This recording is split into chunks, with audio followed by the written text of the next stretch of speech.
మనం ఒక ట్రైన్ కోసం ఎదురు చూస్తున్నాం అనుకోండి, నిమిషం గంటల్లా మారిపోతుంది. అదే ఒక డెడ్ లైన్ మనల్ని వెంటాడుతున్నప్పుడు గంటలు నిమిషాల్లో కరిగిపోతాయి.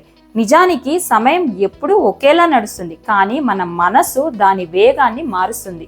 బాధలో ఉన్నప్పుడు కాలం శిక్షలా అనిపిస్తుంది. మనకి నచ్చిన వారితో ఉన్నప్పుడు అదే కాలం ఒక వరంలా అనిపిస్తుంది. టైం వెంటనే అయిపోతుంది. గడియారం ముళ్ళులు అందరికీ ఒకేలా తిరుగుతాయి, కానీ ఆ ముళ్ళుల వెనుక ఉండే అనుభూతి మాత్రం ఒక్కొక్కరికి ఒక్కోలా ఉంటుంది. అందుకే సమయాన్ని లెక్కించడం ఆపి దాన్ని ఆస్వాదించడం మొదలుపెట్టండి. మీరు ఎవరితోనూ పోటీలో లేరు అని గుర్తుంచుకోండి.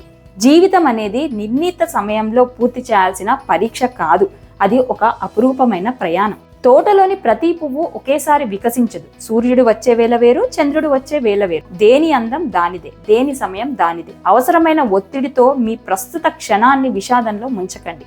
గమ్యం గురించి అతిగా ఆలోచించి దారిలో ఉన్న అందమైన దృశ్యాలను చూడడం మర్చిపోకండి. మీ సమయం వస్తుంది, అది ఖచ్చితంగా అద్భుతంగా ఉంటుంది. అప్పటి వరకు మీ ప్రయాణాన్ని ప్రేమించండి, మిమ్మల్ని మీరు గౌరవించుకోండి.